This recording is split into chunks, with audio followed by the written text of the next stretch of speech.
తీసుకొని 4 రోజులు మా పక్కన తిరగడం జరిగింది.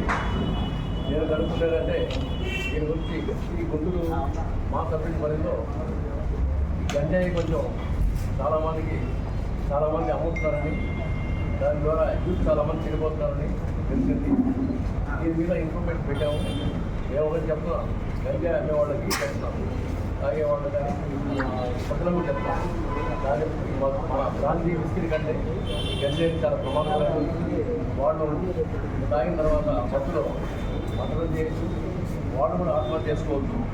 ఎన్ని మెంటల్గా వాళ్ళని ప్రభావం చేస్తుంది. కాబట్టి ప్రజలందరూ అప్రమత్తంగా ఉండండి. మీరు కూడా పోలీస్ సహకారం చేసి ఎవరైనా ఉంటున్నారో మాకు సమాధానం ఇవ్వండి. మేము దాని మీద తప్పకుండా యాక్షన్ తీసుకుంటాము. ఆల్రెడీ మేము ఈ ఎవరైనా ఉంటున్నారో సమాచారం సేకరిస్తున్నాము. త్వరలోనే రైడ్ చేయడం జరుగుతుంది. మేము రైడ్ చేసి కేసు పెడితే మీరు సంపాదించిన దానికంటే మీరు ఆస్తులు కోర్టు కేసు బయటపడాలంటే చాలా కష్టం. చాలా డబ్బుగా మీరు నష్టపోతారు. అట్లాగే జైలు శిక్షణ కూడా తప్పకుండా పడతాయి. కాబట్టి ఇంకొకసారి నేను హెచ్చరిస్తున్నాను, తప్పకుండా మేము రైడ్ చేస్తాము, కేసులు పెడతాము. గంజాయి కేసులో ఒకసారి చూస్తున్నారంటే వాడి జీవితం నాశనం అయిపోతుంది. పెళ్ళాం బిడ్డలు ఇల్లు పడాలి. మీ పెళ్ళాం బిడ్డలని ఇల్లు పడేయాలనుకుంటే మీరు గంజాయి అమ్మండి. తర్వాత మీ మీద రౌడ్ షీట్ ఓపెన్ చేస్తాం, కఠినమైన చర్యలు చేస్తాం. అట్లాగే ఈ సమాచారం మీరు కొంతమంది కొన్ని గొడవ జరిగినప్పుడు ప్రజలు ఏం చేస్తారంటే తెలియక 100కి డైల్ చేస్తారు. పోలీస్ 100 అని డైల్ చేస్తారు. 100 డైల్ ఇప్పుడు లేదు. 112 చేయండి, 112 చేయండి. 100 చేస్తే మీకు రిప్లై రాదు. పోలీసులు మీకు మాకు రెస్పాన్స్ లేదనుకున్నారు పబ్లిక్. కానీ ఇప్పుడు 2 రాష్ట్రాలు విడిపోయినాక 100 అడ్డుపోయింది. మీకు 112కి ఫోన్ చేయండి, 112 ఫోన్ చేయండి. మీకు దాని ద్వారా మీకు సహాయం, పోలీస్ సహాయం ఉంటుంది. అట్లాగే మా సిఆర్ కానీ మినిస్టర్ కానీ పబ్లిక్ జాగ్రత్తగా వస్తే మీరు రిపోర్ట్ ఇవ్వడానికి వస్తే మీకు వైట్ పేపర్ కూడా మేము ఇస్తాము. మీరు రిపోర్ట్ రాసుకొచ్చినా పర్లేదు. మీరు రాసుకొని రాలేకపోతే మా కానిస్టేబుల్ మీరు రిపోర్ట్ రాసి మీకు న్యాయం చేస్తారు. మీకు ఫస్ట్ మీరు పోలీస్ స్టేషన్ రిపోర్ట్ తీసుకోండి. అక్కడ న్యాయం జరగకపోతే సీఏ గారిని కలవండి. సీఏ గారి దగ్గర మీకు న్యాయం జరగకపోతే డిఎస్పీ గారికి ఆధారండి. తప్పకుండా న్యాయం జరుగుతుంది. ప్రతి ప్రజలకు, సామాన్య ప్రజలకు అందరూ కూడా నేను అందుబాటులో ఉంటాను. మీకు చట్టపరమైన సహాయం చేస్తాను. అట్లాగే నేను అబ్జర్వ్ చేసిందంటే సాయంత్రం పూట ఈ కుర్రవాళ్ళు కానీ వీళ్ళు కానీ ఈ రోడ్డు మొదట్లో బండ్లు పెట్టేసి సిగరెట్ తాగడం, టీ తాగడం, టీ వాటర్ పక్కన బ్లాక్ చేసుకుంటాను. లేడీస్ కావాలంటే చాలా కష్టం ఉంటుంది. ఇప్పుడు ఆ బండ్లు పెట్టేసిన వాళ్ళని ఎవరు చెప్తున్నాను, మీ చెల్లెలో మీ తల్లి కానీ మీ అక్క కానీ అట్లా మన మగవాడి మధ్యలో రావాలంటే వాళ్ళు ఎంత ఇబ్బంది పడుతుందో ఆలోచించుకోవచ్చు. మేము మటుకు అట్లా పెట్టినోడి మీద ఆ బళ్ళు సీజ్ చేస్తాం, వాళ్ళ మీద దాడి చేయడం చేస్తాం. తర్వాత పోలీసులు డౌన్ చేయడం, పోలీసులు అమ్మాయిని చదువుకుంటే పిల్లోడు మీరు కొట్టారు అనే వార్తలు చెప్తే తెలియదు. ఎందుకంటే మేము ఫస్ట్ ప్రయారిటీ లేడీస్, సామాన్య ప్రజలకి. వాళ్ళకి కంపల్సరీ మీరు ఆటంకం చేస్తే మీరు ఇబ్బంది పడడం తప్పదు. అదొకటి.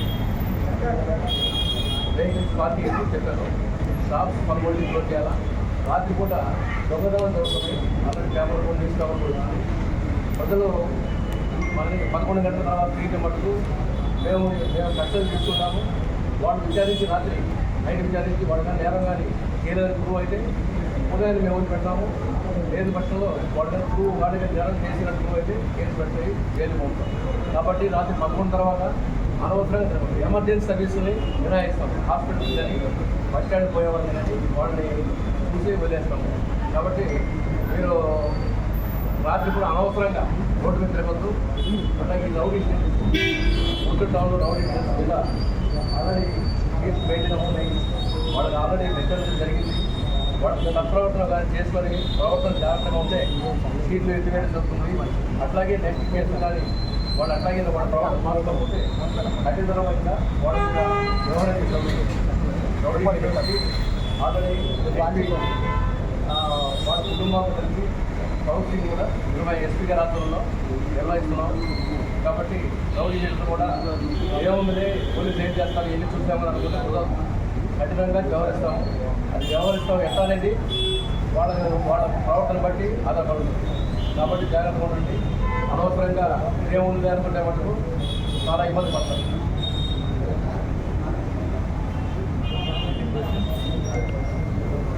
అంతా 11 తర్వాతే ఆఫ్టర్ 11 తర్వాత అందుకనే మీకు ఒక మాట చెప్పాను ఎందుకు చెప్పాను కొంతమంది కోర్టు ఆర్డర్ తీసుకోవాలి కొంతమంది కోర్టు ఆర్డర్ తీసుకోవాలి అంతా నేను ఇందాక చెప్పాను అనమాట దానికి మీరు చూస్తారు ఎట్లా చేస్తారు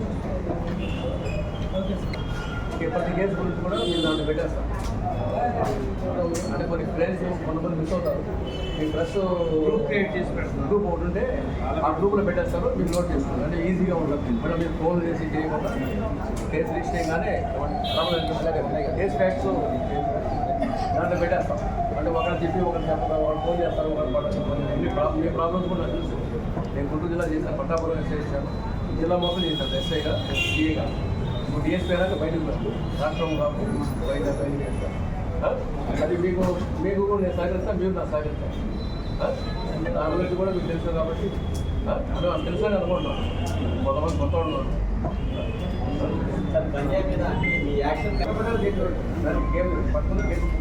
ముందు